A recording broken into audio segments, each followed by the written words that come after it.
Hi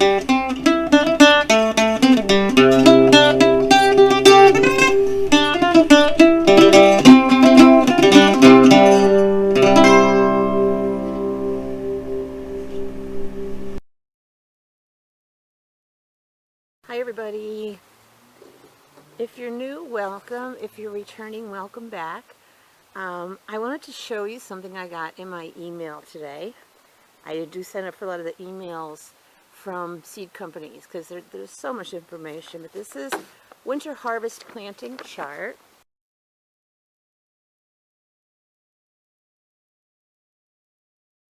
And I will put the link in the pinned comments below. This is now talking about planting in the fall to harvest this following spring like you would do with garlic. I talked a little bit about that with some greens in my video on what to plant in August and September.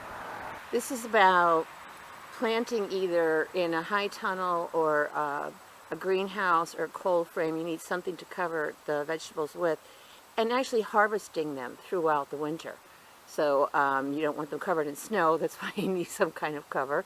Easy to make a high tunnel, easy to make a cold frame, but you will have to be able to get at them. And it's based on what Elliot Coleman coined the term, the Persephone Days. Now there's actually a very clever nickname for it. He's referring to the days in the winter that have 10 hours or less of sunlight. Persephone was in Greek mythology. She was Zeus's daughter. Her mother's name was Demeter. Her mother was the goddess of fertility and harvest. And she was obsessed with her daughter Persephone. She was a beautiful young woman. She didn't want any men coming near her. Well, also obsessed with her was Zeus's brother Hades, king of the underworld. And he asked for her hand, and there was no way Demeter was going to let him marry her. She'd never see her daughter again. But Hades was so in love with her that one day he couldn't take it anymore, and he came above ground and he kidnapped her to make her queen of the underworld. Now Zeus saw this happen, so did the goddess of the sun, but Zeus didn't want to fight with his brother, and the goddess of the sun didn't want to get involved in anybody's family matters, so neither one of them told Demeter.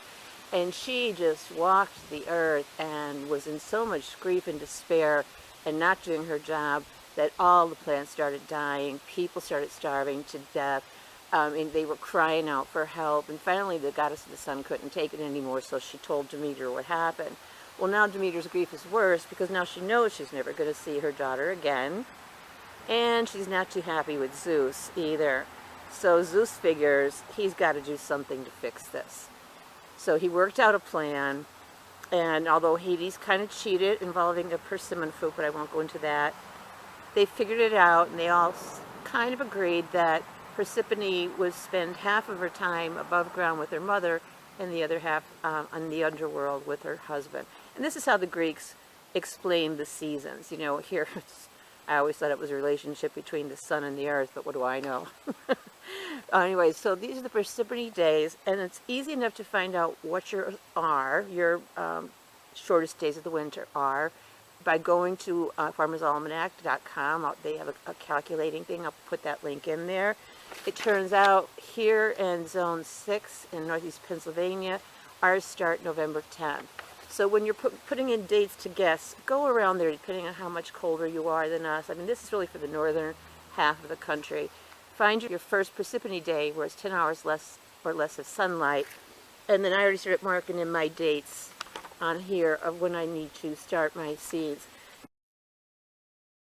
Now some of them are past, like July 28th, I could have planted kale, but didn't know about it in time, so there's another date for baby kale.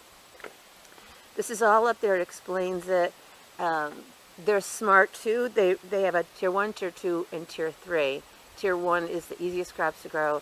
Tier 2 is a little bit harder, and tier 3 is the hardest, so of course I had to at least get one thing from tier 3.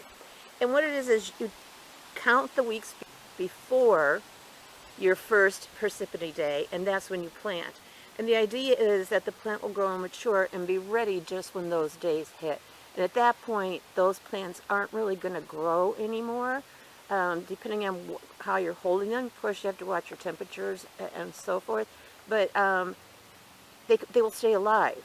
So you can go out and harvest tatsoi or pak choi throughout the winter months, or arugula or baby kale some of the others. Broccoli Rob, which I like, that's in tier 2. So I'll put up the key, do it. I don't know if you've ever done anything like this before. I've always wanted to. I love Elliot Coleman's book, 4-Season Harvest. I've always wanted to be able to grow all year. He's in Maine, and he grows all year round. He has a huge garden, so his practices can give you some helpful information, but you probably don't have the kind of land that he has. Maybe you do. Let me know. I mean, is this something you would want to do? Is this something you would be interested in learning more about? I will show you our progress as we go. I may very well kill everything, you know. I'm sure Elliot Cohen didn't get it right the first time. But again, check it out and let me know. Let me know if you do. Let me know if it's something that, would you like to go out in November or December and pick some fresh spinach out of your high tunnel, say, or out of your cold frame. I'd love to hear from you. Thanks for watching. Let me know in the comments below what your thoughts are. Have a great day.